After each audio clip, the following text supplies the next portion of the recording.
Hello, I'm Severin Suzuki speaking for ECHO, the Environmental Children's Organization.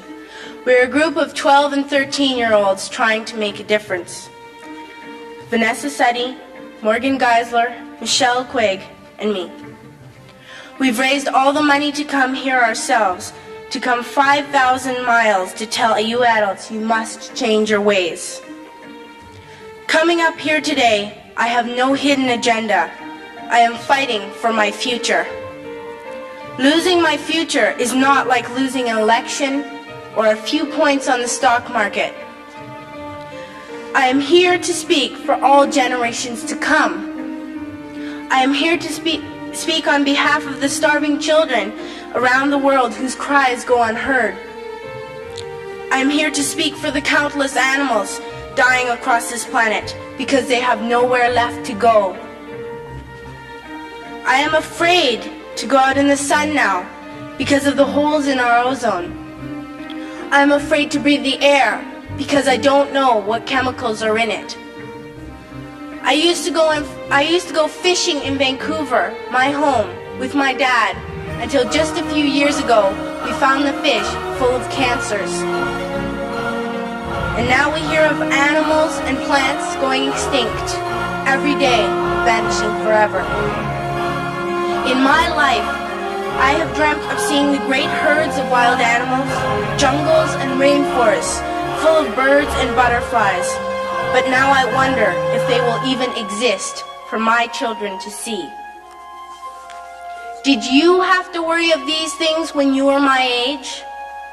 All this is happening before our eyes, and yet we act as if we have all the time we want and all the solutions. I'm only a child and I don't have all the solutions. But I want you to realize, neither do you.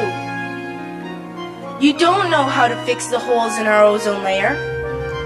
You don't know how to bring the salmon back up in a dead stream. You don't know how to bring back an animal now extinct. And you can't bring back the forests that once grew where there is now a desert. If you don't know how to fix it, please stop breaking it. Here, you may be delegates of your government, business people, organizers, reporters, or politicians, but really, your mothers and fathers, sisters and brothers, aunts and uncles, and all of you are someone's child.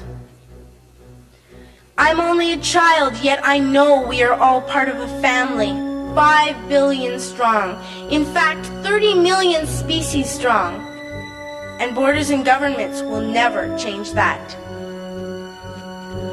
I'm only a child, yet I know we are all in this together and should act as one single world towards one single goal. In my anger, I am not blind, and in my fear, I am not afraid of telling the world how I feel. In my country, we make so much waste. We buy and throw away, buy and throw away, buy and throw away, and yet northern countries will not share with the needy. Even when we have more than enough, we are afraid to share. We are afraid to let go of some of our wealth. In Canada, we live the privileged life, with plenty of food, water, and shelter.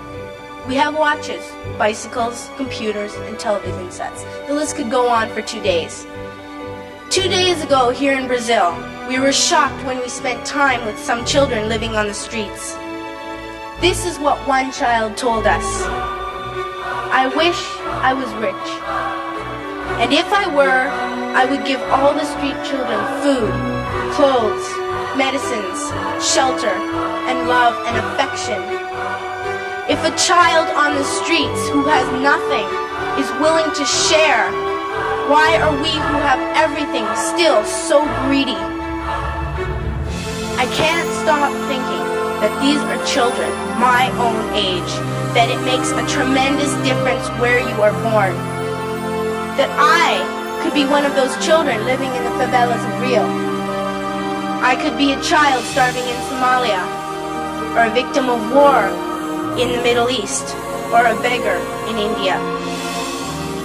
I am only a child, yet I know if all the money spent on war was spent on finding environmental answers, ending poverty, and finding treaties, what a wonderful place this earth would be.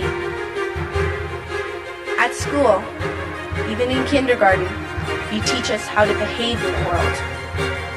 You teach us not to fight with others, to work things out, to respect others, to clean up our mess, not to hurt other creatures, to share, not be greedy.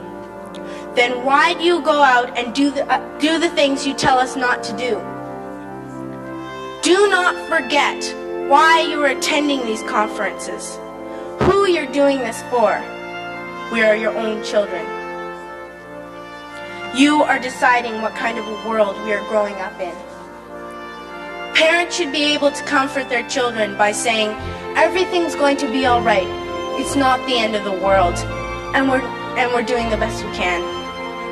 But I don't think you can say that to us anymore. Are we even on your list of priorities? My dad always says, you are what you do, not what you say. Well, what you do makes me cry at night. You grown-ups say you love us, but I challenge you, please, make your actions reflect your words.